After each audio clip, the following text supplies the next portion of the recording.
Welcome back to Revenge Silent. My name is Myra Wells, and I'm 28 years old. 6 months ago, I flew from Los Angeles to Boston for my sister Victoria's big day. When I arrived at the venue and said my name, the staff looked confused. They flipped through the guest list once, twice, then looked up at me with pity. "I'm sorry, ma'am, your name is not here." I called my sister to ask. She sneered through the phone. "You really think you'd be invited?" So I left quietly. I placed a gift on the table, just a small silver box. Hours later, when Victoria opened it in front of 400 guests, she saw what was inside, and she hasn't stopped calling since. But I never answered.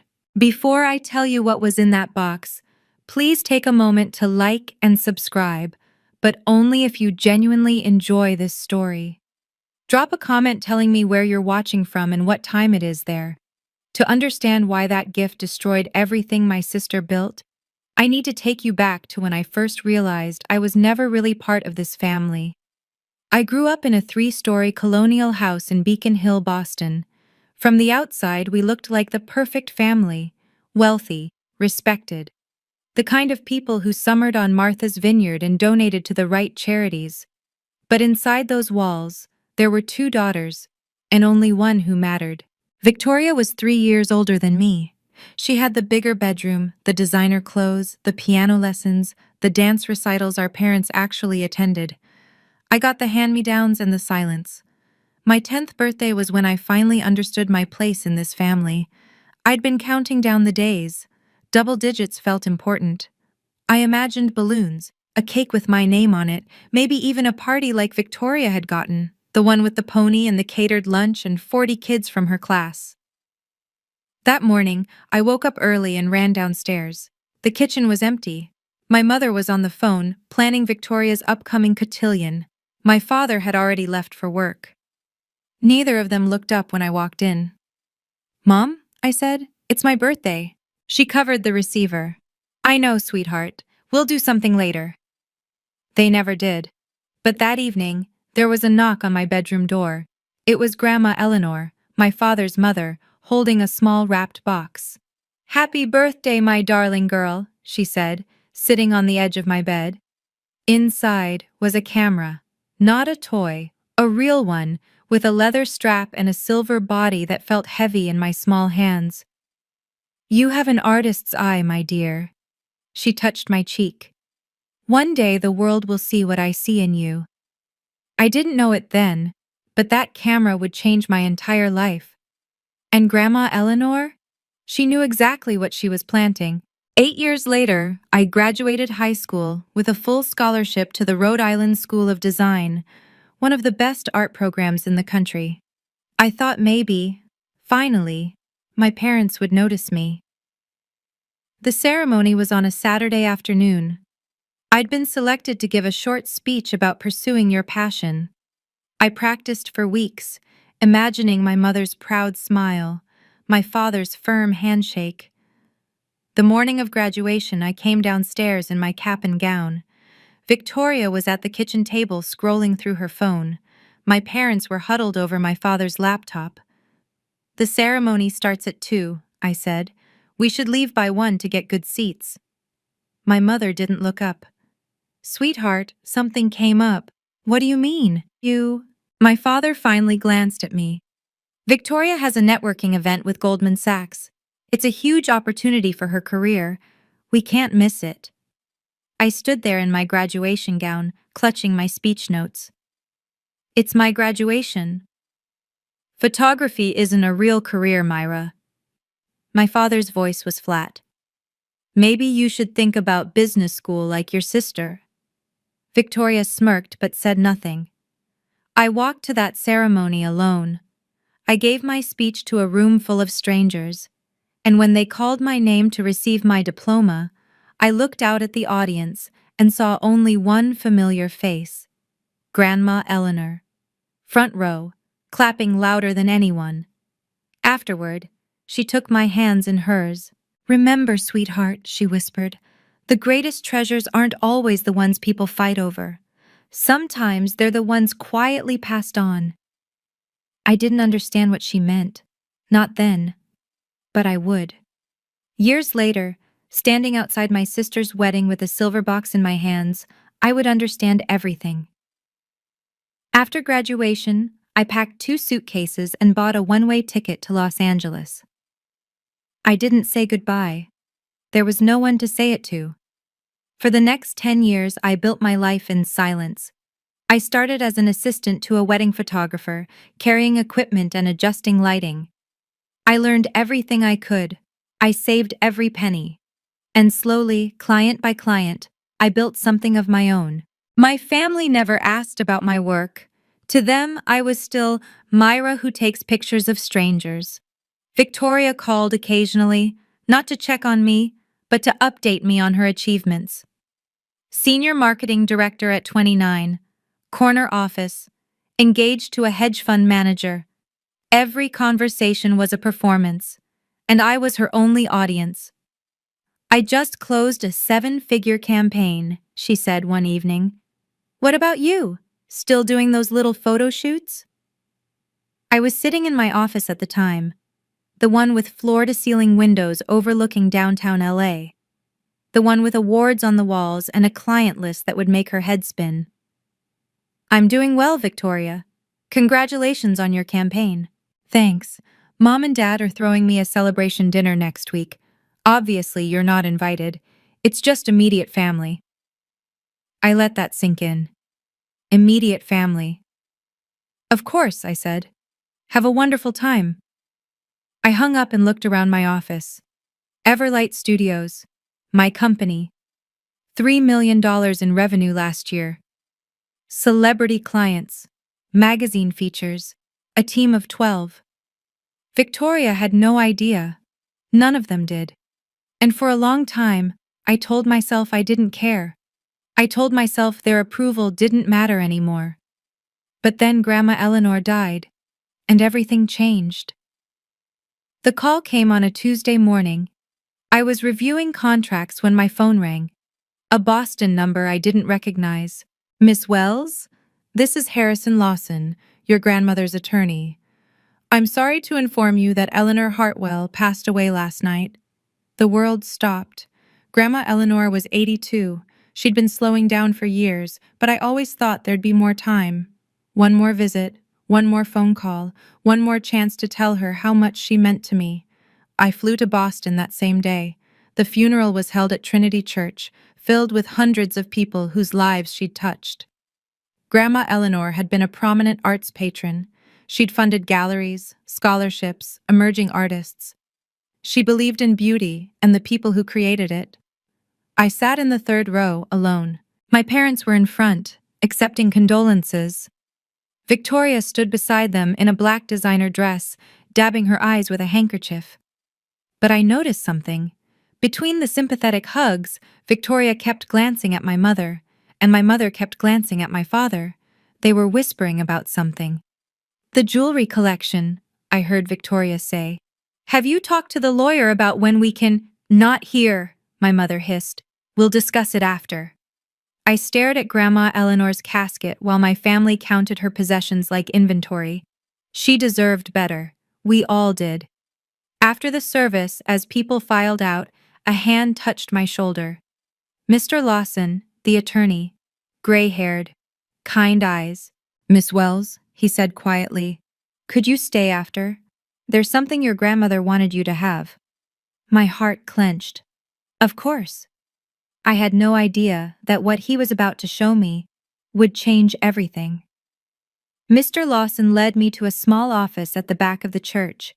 He closed the door and sat across from me, a manila envelope in his hands. Your grandmother came to see me 2 years ago, he began. She was very specific about her wishes. What I'm about to show you is separate from her public will.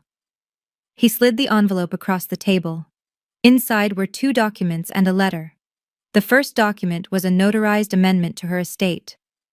I read the words 3 times before they sank in. The Hartwell jewelry collection, her entire collection, valued at $2.3 million, was mine.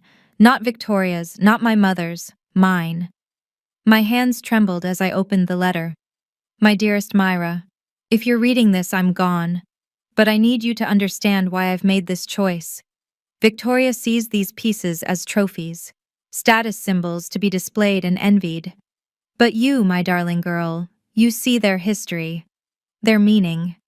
You understand that beauty isn't about possession, it's about preservation. Your mother and sister will be angry. They'll say I made a mistake.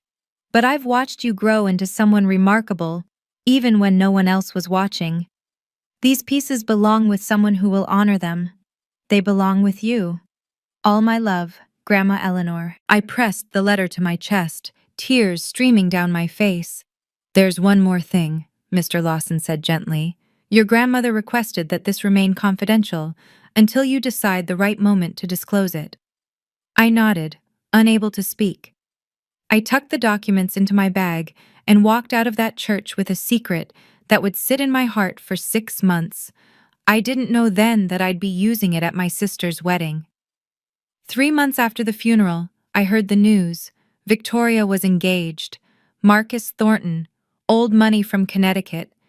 His family owned half the commercial real estate in New England.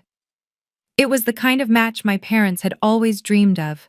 Wealth marrying wealth, status cementing status. The wedding would be at the Grand Belmont Hotel in Boston. 400 guests, a 6-figure budget, every detail planned to perfection. I waited for my invitation. Weeks passed. Nothing. I checked my mail every day. I refreshed my email constantly. I told myself there must be a delay, that surely my own sister wouldn't. Finally, I called my mother. Mom, I haven't received my invitation to Victoria's wedding yet. Should I RSVP directly to her, or? There was a long pause. Myra, my mother's voice was careful.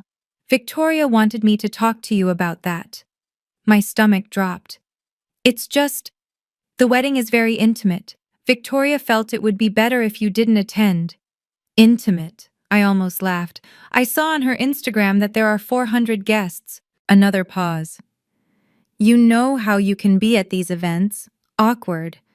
We don't want anything to distract from Victoria's day. I sat in silence, the phone pressed to my ear. I see, I said finally. Thank you for letting me know, Mom. I hung up. That night, I scrolled through Victoria's social media. Photos of her dress fitting, her engagement party, her registry at Tiffany's, comments from hundreds of people congratulating her, 400 guests, but not a single seat for her own sister. I stared at my phone for a long time, and then I made my decision. Now I need to ask you something. If you were in my shoes, if your own family banned you from your sister's wedding and lied about it being intimate, what would you do? Would you show up anyway? Would you walk away forever? Would you do something else entirely? Drop your answer in the comments. I'm genuinely curious what you'd choose, and while you're thinking about it, hit that subscribe button so you don't miss what happens next. Because what I did, no one saw it coming. I booked my flight 3 days before the wedding, Los Angeles to Boston. One way. I didn't tell anyone. I didn't ask permission. I simply packed a small bag and prepared the one thing I needed to bring. A gift. It sat on my kitchen counter in a silver box with a white ribbon, small enough to fit in my purse, light enough that you'd never guess what was inside. The night before my flight, I couldn't sleep. I kept asking myself if I was doing the right thing. Part of me wanted to stay home, to protect myself from another rejection, to pretend I didn't care, but I did care. That was the problem. For 28 years, I had been invisible to my family. I had accepted their dismissal, their favoritism, their casual cruelty. I had built a life 3,000 miles away and told myself it was enough. It wasn't. I wasn't flying to Boston for revenge. I wasn't going to make a scene or ruin Victoria's day. I just wanted to do one thing. I wanted to give my sister a wedding gift. I wanted to be seen, just once, as someone who existed. At 6 in the morning, I put on a simple navy dress, applied my lipstick, and looked at myself in the mirror. You can do this, I whispered. I picked up the silver box and tucked it into my bag. I didn't know what would happen when Victoria opened it. I didn't know if it would change anything or nothing at all, But I knew I couldn't keep carrying this secret forever. Some truths need to come out, and Grandma Eleanor had trusted me to find the right moment. As my plane lifted off the runway, I realized the moment had finally come. The Grand Belmont Hotel was everything I expected and more. Crystal chandeliers, marble floors, enormous floral arrangements in the lobby that probably cost more than most people's rent. A string quartet played softly near the entrance, while guests in designer gowns and tailored suits streamed toward the ballroom. I stood at the edge of it all, clutching my silver box. My heart was pounding so hard I could hear it in my ears. I smoothed my dress, dusty rose, modest, elegant, and walked to the reception table. Two young women in black sat behind a guest list that looked like a small novel. "Good afternoon," I said. "I'm here for the Wells Thornton wedding." "Of course. Name, please?" "Myra Wells. I'm the bride's sister." The woman smiled and looked down at her list. Her finger traced the W's, once, twice, a third time. The smile faded. "I'm sorry, ma'am, your name isn't on the list." "Could you check again? WELLS." She flipped through several pages. The other receptionist leaned over to help. "There's a Harold Wells," she said, "a Patricia Wells, a Victoria Wells, soon to be Thornton, but—" She looked up at me with something like pity. "No, Myra." The ballroom doors were open behind them. I could see white tablecloths, towering centerpieces, hundreds of people laughing and drinking champagne, 400 guests, but my name wasn't on the list. The receptionist shifted uncomfortably. "Ma'am, is there someone I could call for you?" "No," I said quietly. "That's all right. I'll handle it myself." I stepped away from the table and pulled out my phone. My hands were steady as I dialed Victoria's number. It rang once, twice, and then my sister answered. "Hello?" Victoria's voice was sharp, impatient. Behind her, I could hear the buzz of the cocktail hour, glasses clinking, music playing, laughter. "Victoria, it's Myra." A pause, then a sigh. "What do you want? I'm kind of busy." "I'm at the hotel. My name isn't on the guest list." Silence. I waited. "I know," she finally said. "That's because you weren't invited." Even though I'd expected it, the words still landed like a slap. "I'm your sister." "And?" Victoria laughed, a cold, brittle sound. "You really think you'd be invited? This wedding is for people who matter, Myra. Important people, not someone who takes pictures for a living." I closed my eyes. "I flew across the country." "That's your problem, not mine. I didn't ask you to come, you. I just wanted to give you a gift, to wish you well." "A gift?" She snorted. "What could you possibly give me that I don't already have? Let me guess. A homemade photo album? A coupon for a free portrait session?" I said nothing. "Let me make this clear," Victoria continued. "No one wants you here. Not Mom, not Dad, and definitely not me. You've always been an embarrassment to this family. Go home, Myra. Go back to your little life in California and stop pretending you belong in mine." I stood in the hotel lobby, surrounded by strangers, and let her words wash over me. I could have fought back. I could have yelled, cried, begged, but I didn't. "I understand," I said. My voice was calm, even. "I'll leave your gift at the reception table." "Fine, whatever, don't cause a scene." She hung up. I stared at my phone for a moment. Then I smiled, because I knew exactly what was in that box, and I knew exactly when she'd open it. The gift table was a masterpiece of excess. Hundreds of wrapped boxes in every size: Tiffany blue, Hermes orange, glossy white with golden bows, crystal decanters, silver frames, envelopes that undoubtedly contained checks with many zeros. I walked toward it slowly, my silver box in hand. The receptionist who had turned me away watched from her post. Her expression was uncertain, sympathetic maybe, or just confused by the woman who'd been rejected but hadn't left. I found an empty spot near the edge of the table and set my gift down. It looked small among the grandeur, humble, easy to overlook, easy. I pulled a card from my purse and tucked it under the ribbon. To Victoria, from your sister Myra. Ma'am? I turned. The receptionist had approached, her voice gentle. Are you sure you don't want to stay? I could try to speak with the wedding coordinator, maybe. No, thank you. I gave her a small smile. Some gifts speak louder when the giver is absent. She blinked, clearly unsure what to make of that. I took one last look at the ballroom doors. Somewhere inside, my family was celebrating. My mother was probably complimenting Victoria's dress. My father was probably shaking hands with important people. And Victoria was probably glowing, basking in the attention she'd always craved. None of them were thinking about me. That was fine. They would be thinking about me soon enough. I turned and walked through the lobby, past the chandeliers and the string quartet, and the beautiful people in their beautiful clothes. I didn't look back. Outside, the autumn air was crisp and clean. I took a deep breath, pulled out my phone, and booked the next flight to Los Angeles. As my taxi pulled away from the Grand Belmont, I smiled.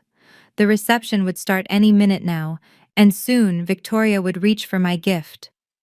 But before I tell you what happened next, I need to take you back 2 months. Back to the moment when fate, or perhaps Grandma Eleanor's spirit, decided to play one final card. It was a Wednesday afternoon. I was at my desk, reviewing invoices, when my assistant knocked on my door. Myra, you have a call. Someone named Caroline Ashford? My heart skipped. Caroline Ashford was a legend in the wedding industry, owner of Ashford Events, the most exclusive wedding planning agency on the East Coast. She'd coordinated ceremonies for senators, celebrities, old money dynasties. She'd also been Grandma Eleanor's closest friend. I picked up the phone. Mrs. Ashford, it's been a long time. Too long, my dear. Her voice was warm, familiar. Eleanor spoke of you constantly, you know. She was so proud of what you've built. My throat tightened. Thank you. I'm calling because I have a bride in Boston who needs a photographer, very particular, very demanding. She wants the best, and I told her Everlight Studios is the best. I appreciate the referral. There's one thing you should know. Caroline paused. The bride is your sister. I sat very still. Victoria signed the contract last week, Caroline continued. She has no idea you own the company. She just saw our portfolio and fell in love with the work. You knew, and you still recommended us? Your grandmother would have wanted this, Myra. She always said the truth finds its own way out. Caroline's voice softened. The contract is already signed. $15,000, non-refundable deposit. Whether you show up personally is entirely your choice. I stared out my window at the Los Angeles skyline. My sister had hired me. She'd signed a contract with the company she didn't know I owned. And she had no idea. There was something else Victoria didn't know. 1 month before the wedding, she'd hosted a bridal brunch. I heard about it through Caroline, who heard about it through the Boston social circuit. 30 women, a private room at the Four Seasons, champagne and crustless sandwiches, and Victoria holding court like a queen. The topic of conversation? The Hartwell jewelry collection. Grandma's pearls will be my something old, Victoria had announced to the room. The collection is worth over $2 million. It's been in our family for generations. How wonderful that it's going to you, someone said. Well, obviously. Victoria had smiled. I was always Grandma's favorite. She knew I would appreciate those pieces properly, not like my sister, who wouldn't know a Cartier from a costume piece. My mother had nodded along, sipping her mimosa. Your grandmother would want you to have them, sweetheart. You were always the one she was proudest of. What neither of them knew, the collection was already mine. It had been mine for 6 months. Victoria had contacted Mr. Lawson multiple times, trying to claim the jewelry before the wedding.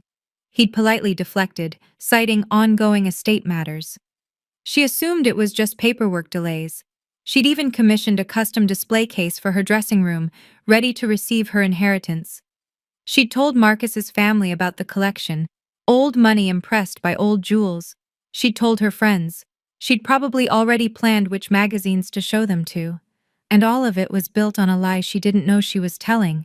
She believed she was entitled to those pieces. She believed Grandma Eleanor had loved her best. She was about to find out how wrong she was. And 400 of Boston's finest would be watching when she did.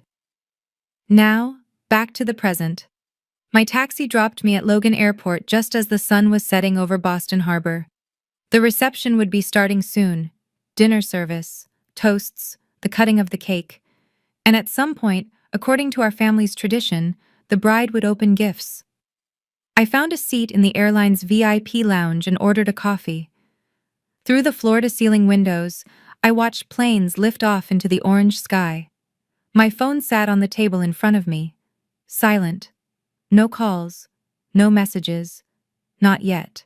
I thought about Grandma Eleanor, about the way she'd looked at me when no one else did, about the camera she'd given me when I was 10 years old, the one that had started everything. The greatest treasures aren't always the ones people fight over, she'd said. Sometimes they're the ones quietly passed on. I understood now. She'd known exactly what kind of woman Victoria would become.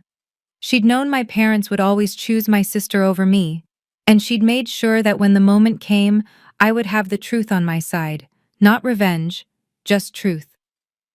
I sipped my coffee and checked my watch. 7:45. The cocktail hour would be over.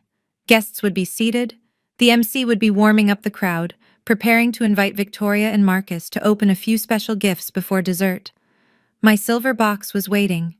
Inside it, a copy of Grandma Eleanor's will, her letter to me, a photograph of us together at her favorite jewelry shop, and a single folded sheet of paper, a copy of the Everlight Studios contract with my name clearly printed at the bottom.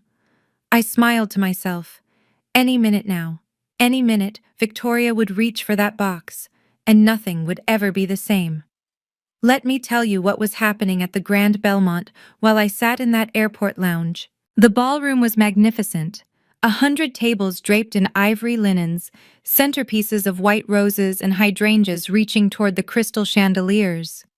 A string orchestra playing softly as waiters in white gloves served the third course. 400 guests, Boston's elite, the Thorntons' extensive network, Victoria's carefully curated collection of impressive friends. And at the center of it all, my sister. She was radiant in her custom Vera Wang gown, diamonds sparkling at her throat and wrists. Marcus sat beside her, handsome and adoring, exactly the kind of husband she'd always said she deserved. My parents were at the head table, beaming. My mother kept dabbing at her eyes, overwhelmed with pride. My father shook hands with Marcus's father, two patriarchs sealing an alliance. Nobody mentioned my name. Nobody noticed the empty chair that should have been there. During the cocktail hour, Victoria had circulated through the room, accepting compliments and air kisses.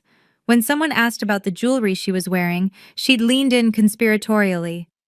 Just wait until you see Grandma's collection. I'm inheriting it, you know, over 2 million in heirloom pieces. I'll be wearing the pearls to the Met Gala next spring. Her guests had oohed and awed appropriately. Now, as dessert was being served, the MC took the microphone. Ladies and gentlemen, it's time for a special moment. Our beautiful bride and groom would like to open a few gifts before we cut the cake. Victoria clapped her hands in delight. Marcus smiled beside her. A table piled high with presents waited nearby. And sitting at the edge, almost hidden among the Tiffany boxes and Hermes packages, was a small silver box with a white ribbon. Victoria didn't notice it. Not yet. Victoria floated toward the gift table like a queen approaching her throne. Let's see what treasures await, she announced, and the room laughed politely.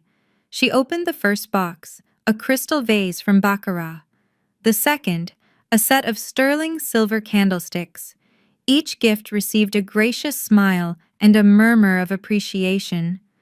Then her hand landed on the silver box. She picked it up, glanced at the card, and let out a short laugh. "Oh, look," she said, loud enough for the nearby tables to hear. A gift from my sister, the one who couldn't even afford to show up properly. A few guests exchanged uncomfortable glances. Marcus frowned slightly. Victoria? Let's see what she got us. A homemade coupon, probably, or one of her little photographs. Victoria untied the ribbon, still smiling for the crowd. She lifted the lid. Inside was an envelope, thick and official-looking.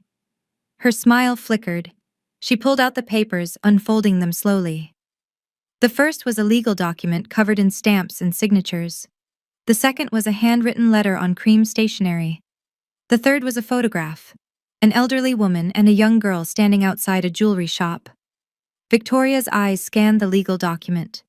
Her face went white, then red, then white again. What is it? Marcus asked, leaning over. Victoria didn't answer. Her hands were trembling. The letter slipped from her fingers and drifted to the floor. At a nearby table, Patricia noticed something was wrong. She stood up. Victoria? Sweetheart? Victoria looked up from the papers, her face a mask of shock and disbelief. This can't be real, she whispered. This can't. Grandma loved me. She would never. She stopped. 400 guests stared at her in silence. And sitting at the bottom of that silver box was one more piece of paper she hadn't unfolded yet. My mother reached the head table in seconds. What is it? What's wrong? Victoria thrust the papers at her with shaking hands. Patricia's eyes scanned the document, the notarized signature, the legal seal, the words that declared the Hartwell jewelry collection the sole property of Myra Eleanor Wells. The color drained from my mother's face. This has to be a mistake. It's not a mistake, Victoria's voice cracked. It's dated 2 years ago, before Grandma even got sick. Whispers began to ripple through the ballroom. The guests closest to the head table had seen enough. The bride's stricken expression, the papers trembling in her hands. Isn't that the jewelry she was telling us about earlier? Someone murmured. The $2 million collection? She said it was hers. Victoria heard them, her face twisted. This is fake! She held up the papers like evidence of a crime.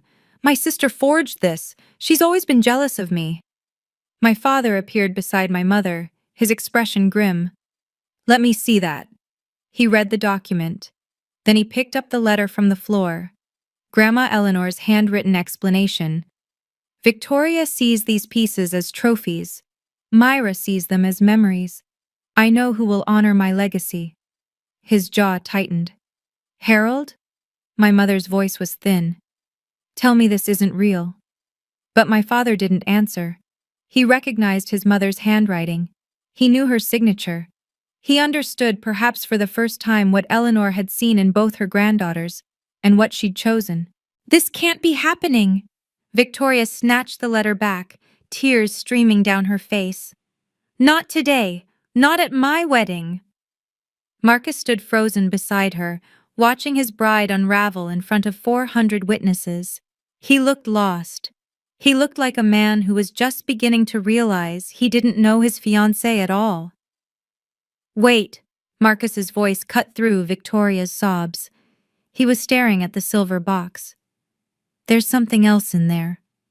Victoria looked down. At the bottom of the box, half hidden by tissue paper, was another folded document. She pulled it out with trembling fingers. It was a contract, a photography contract. The header read, Everlight Studios, Wedding Services Agreement. Victoria's eyes dropped to the signature page. Client, Victoria Wells. Owner-proprietor, Myra Wells. Amount paid, $15,000, non-refundable. She stared at it. No. Her voice was barely a whisper. No, no, no. Victoria?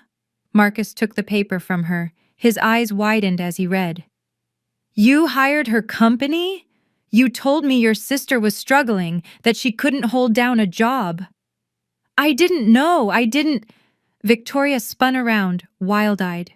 Where's the photographer? Where's the photographer? A young woman with a camera stepped forward nervously from the corner where the photography team had been working all evening. I'm sorry, ma'am. I'm the lead photographer. Ms. Wells, Myra Wells, is the owner, but she doesn't typically attend shoots personally.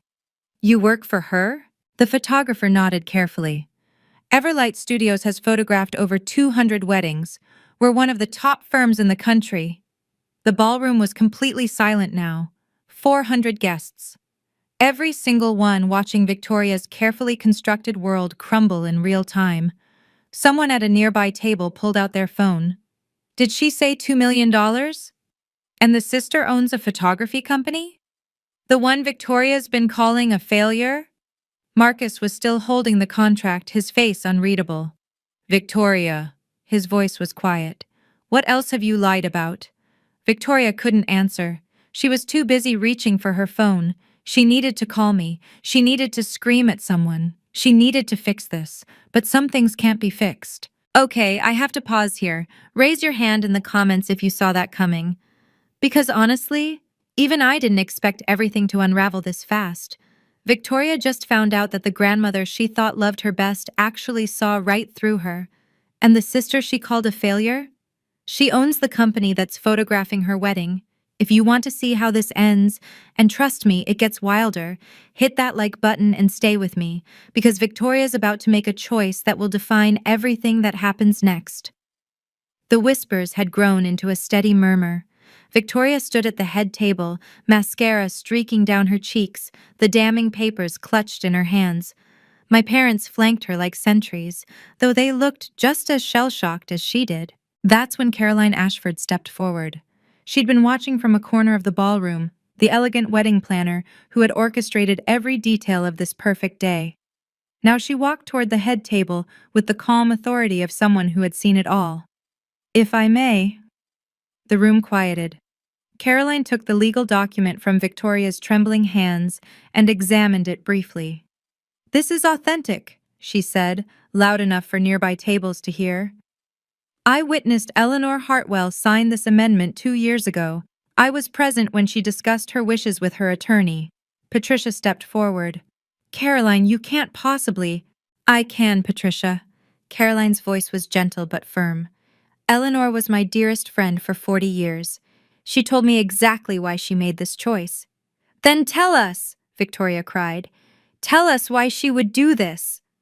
Caroline looked at her with something like pity. She said, Victoria sees jewelry as trophies. Myra sees them as memories. She said your sister was the only one who ever loved her for who she was, not what she owned. The words hung in the air. At a table near the back, someone was definitely filming on their phone now. She also said something else. Caroline folded her hands. She said, Myra never asked me for anything. Victoria never stopped asking. That mattered to her. Victoria's mouth opened, but no sound came out.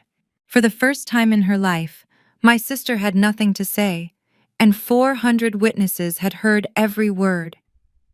There's something else people should know. The voice came from the back of the room. A man in his 60s stood up, silver-haired, distinguished, wearing a suit that cost more than most cars. Richard Pemberton, CEO of Pemberton Media Group, one of Marcus's father's oldest friends. I know Myra Wells, he said. She photographed my daughter's wedding last year in Malibu. 600 guests. She was brilliant. A murmur swept through the room. Wait. A woman at another table raised her hand. Myra Wells? As in Everlight Studios? They shot our foundation gala. They've been featured in Vogue. More guests began to speak up. They photographed the Whitmore ceremony. I heard they're booked 2 years in advance. A friend told me she's turned down celebrity weddings because her schedule is full. Victoria's face was a mask of disbelief. That's impossible. Myra is... She takes pictures of strangers. She's nobody. Actually, Richard Pemberton said, not unkindly, she's quite successful. Her company did over $3 million in revenue last year. She's one of the most sought-after wedding photographers on the West Coast. My mother grabbed the back of a chair. $3 million? She looked like she might faint. My father stood very still, his face unreadable. But I knew that expression. He was calculating, re-evaluating, realizing just how wrong he'd been. "She never said anything," he murmured. "Why would she?" Richard replied. "From what I understand, your family wasn't particularly interested in listening." Victoria spun toward Marcus. "This doesn't change anything. She's still trying to ruin my day. She's still—" "Victoria." Marcus's voice was cold in a way I'm told no one had ever heard before. "Stop talking." His bride fell silent. And in that silence, the truth settled over the room like dust after an explosion. 3,000 miles away, my phone began to ring. I was still in the airport lounge, nursing my second coffee, watching the last light fade from the Boston skyline. The screen lit up with Victoria's name. I let it ring. She called again, and again, and again. 5 times, 10, 15. Then my mother's name appeared. Then my father's. The messages started flooding in. "Victoria, pick up the phone right now." "Victoria, you ruined everything." "Victoria, how could you do this to me?" "Mom, Myra, call me immediately. We need to talk." "Dad, this is unacceptable. You will explain yourself."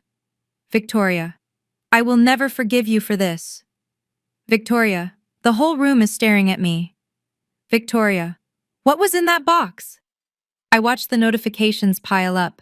The screen glowed with their rage, their desperation, their demands. 47 missed calls by the time I finished my coffee. I silenced my phone and slipped it into my bag. A gate agent announced that my flight to Los Angeles was now boarding. I gathered my things and walked toward the departure gate, past families reuniting and couples saying goodbye and business travelers typing on their laptops. Nobody in that airport knew what had just happened in a ballroom across the city. Nobody knew that a family was fracturing in real time, that a bride was crying in front of 400 guests, that a truth hidden for years had finally clawed its way into the light. I handed my boarding pass to the agent and walked down the jetway.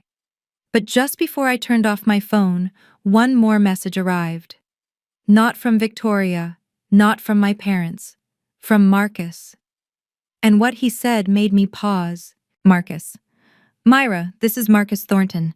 I'm sorry to contact you like this. I got your number from the Everlight contract." I stood in the airplane doorway, passengers streaming past me, and read his words. "Marcus, I need to understand what happened tonight. Victoria is inconsolable, but she won't explain anything. She just keeps saying you betrayed her." Another message appeared. "Marcus, she told me you were mentally unstable, that you had issues and couldn't hold down a job, that your family had to cut you off for your own good." My chest tightened. "Marcus, I believed her. I never questioned it. I never tried to meet you or hear your side. I'm realizing now that was a mistake." A flight attendant touched my arm. "Ma'am, we need you to take your seat." I nodded and walked to my row, still reading. Marcus. The reception ended early. Half the guests left after Caroline spoke. "My parents are asking questions I don't have answers to. I don't know what to believe anymore." I buckled my seatbelt as the final message came through. "Marcus, I'm not asking you to explain yourself. You don't owe me anything. But I wanted you to know. I'm sorry. For whatever part I played in this. For believing her without question." I stared at the screen for a long moment. Then I typed back. "Me. Thank you for reaching out, Marcus. I have no ill feelings toward you. Whatever you decide about your relationship, I hope you find clarity." His reply came almost instantly. "Marcus, the wedding's over, but I don't know if the marriage will be. I need time to think about everything." I turned off my phone as the plane pushed back from the gate. Time. That was the one thing none of us could get back. The flight back to Los Angeles was quiet. I sat in my window seat, watching the lights of Boston shrink below me, thinking about Marcus's message, about Victoria's screams frozen in text, about my parents' demands that I explain myself. The thing is, I didn't have anything to explain. I hadn't forged those documents. I hadn't tricked Victoria into hiring my company. I hadn't done anything except deliver the truth that Grandma Eleanor had entrusted to me. The truth about the jewelry, the truth about who I had become, the truth that my family had refused to see for 28 years. Somewhere over Pennsylvania, I made a decision. I would not call Victoria back. I would not answer my parents' demands. I would not apologize or defend myself or beg to be understood. For my entire life, I had accepted their dismissal. I had made myself small. I had hoped that if I was quiet enough, good enough, successful enough, they would finally notice me. But I was done hoping. As the plane crossed over the Rocky Mountains, I wrote a note on my phone. Not a message to send, just words for myself. I won't close the door on them, but I won't hold it open forever either. They have to choose to walk through. That was my new boundary. If Victoria wanted to apologize, really apologize, I would listen. If my parents wanted to know me, really know me, I would give them a chance. But I would not chase them anymore. I would not perform my worth for people who had never bothered to look. I put my phone away and closed my eyes. By the time we landed in Los Angeles, the sun was rising over the Pacific. It felt like the beginning of something, or maybe the end. Either way, I was ready. I didn't find out about the video until the next morning. My assistant, Jenna, was waiting when I walked into the Everlight Studios office. She had her phone in her hand, and an expression somewhere between amazement and concern. "Myra, you need to see this." She turned the screen toward me. A TikTok video. Already at 2 million views and climbing. The caption read, "Rich bride finds out her loser sister is actually a millionaire." Someone at the wedding had been filming. The video showed Victoria at the head table, her face shifting from smug to confused to devastated as she read the documents. It captured Caroline's speech. It captured the guests murmuring, Richard Pemberton's revelation about my company, Marcus's cold command for Victoria to stop talking. The comments were endless. The quiet ones are always the ones you underestimate. Grandma knew exactly who deserved that jewelry. This is the most satisfying thing I've ever seen. Victoria's whole life just got fact-checked in front of 400 people. I scrolled through thousands of reactions, strangers who had never met me, cheering for a woman they only knew from a 30-second clip. "Your name is trending," Jenna said quietly. Everlight Studios got 300 inquiries overnight. I sat down slowly. I hadn't wanted this. I hadn't filmed anything, posted anything, tried to go viral. I just wanted to be seen by my family. But now the whole world was seeing something. My phone buzzed. An email from a reporter at the Boston Globe. "Ms. Wells, we'd love to interview you about the viral wedding video." I deleted it. "Cancel my meetings today," I told Jenna. "I need some time to think." Because this wasn't over. This was just the beginning, and I had a feeling my family would be showing up soon. 3 days later, my mother appeared. I was in my office, reviewing proofs from a recent shoot, when my receptionist buzzed. "Ms. Wells? There's a woman here to see you. She says she's your mother." I closed my eyes for a moment. Then I stood and walked to the lobby. Patricia Wells stood near the entrance, looking utterly out of place. She was dressed in her usual Chanel, pearl earrings, silk blouse, perfectly coiffed hair, but her eyes were red-rimmed and uncertain. She stared at the reception desk, at the awards on the walls, at the framed magazine covers featuring Everlight Studios. "This is yours?" she said when she saw me. "All of this?" "Yes." "You never told us. You never asked." She flinched. I led her to my office and closed the door. She sat in the chair across from my desk, her hands folded tightly in her lap. "I came to talk about what happened," I assumed. "You ruined your sister's wedding." Her voice cracked. "How could you do that to her?" "I wasn't at the wedding, Mom. I wasn't invited." "You know what I mean. That stunt with the gift." I leaned back in my chair.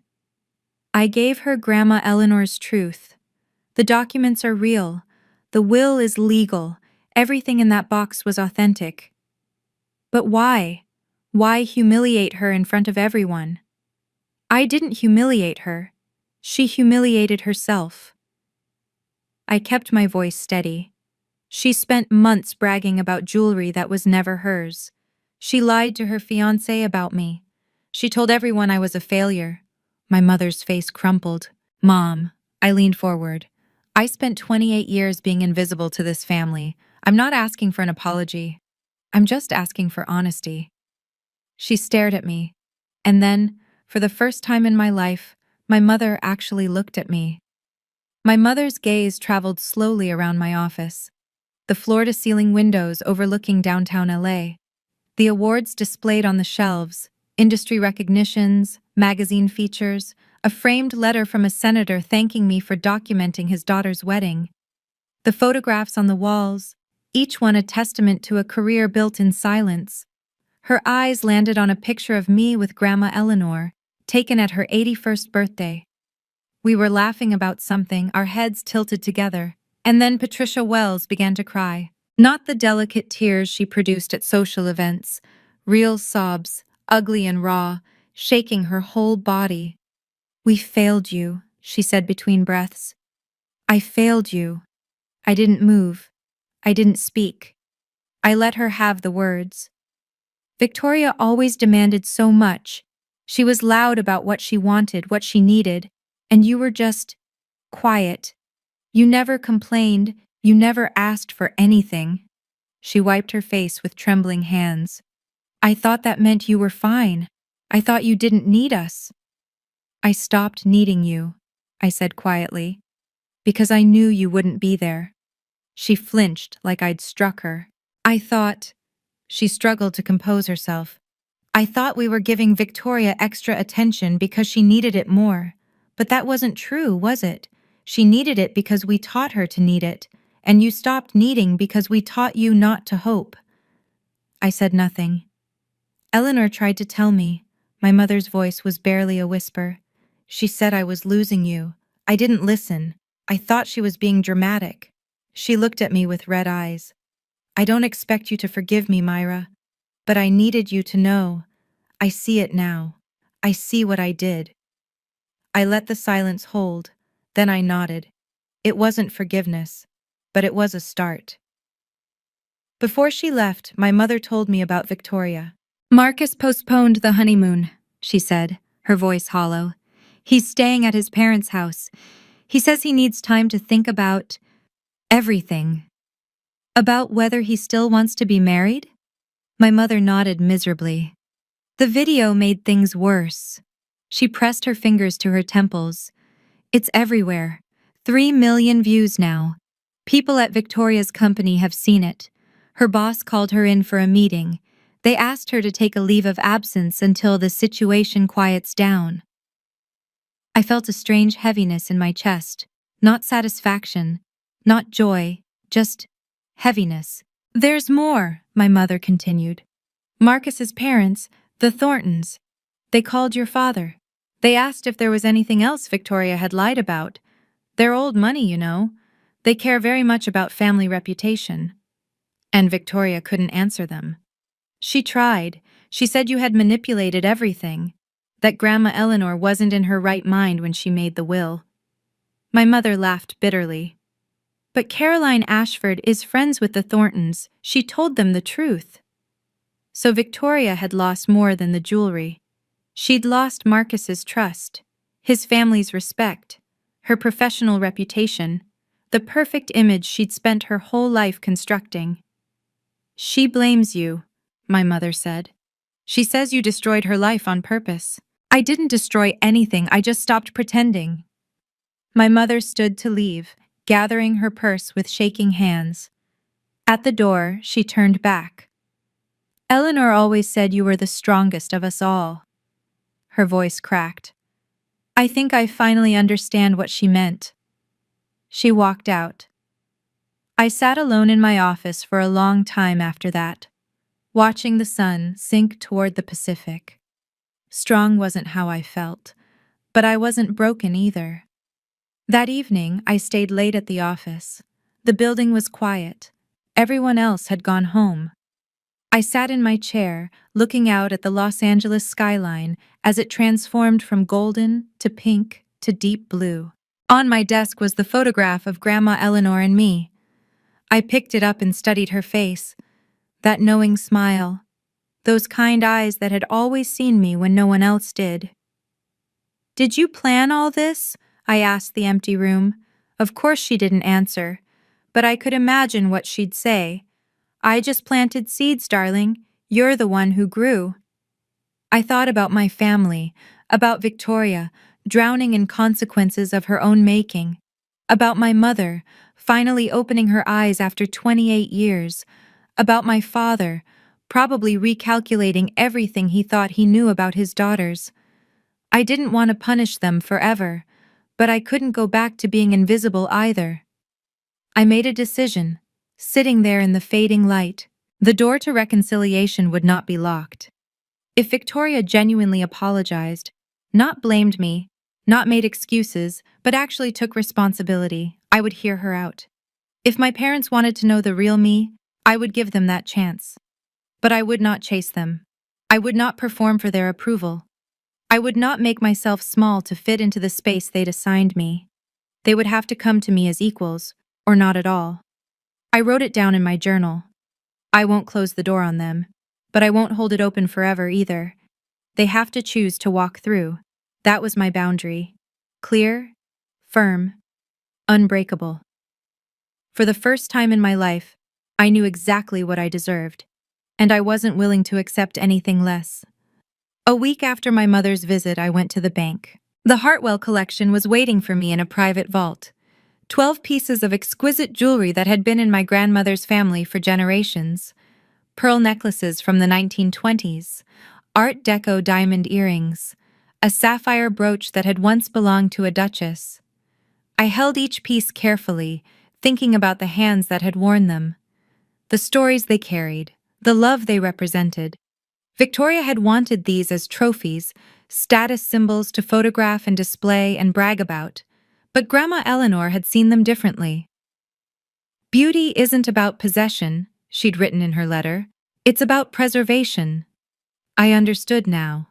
I arranged for the most historically significant pieces to be loaned to the Boston Museum of Fine Arts, where they would be displayed in the decorative arts wing with a plaque honoring Eleanor Hartwell's legacy.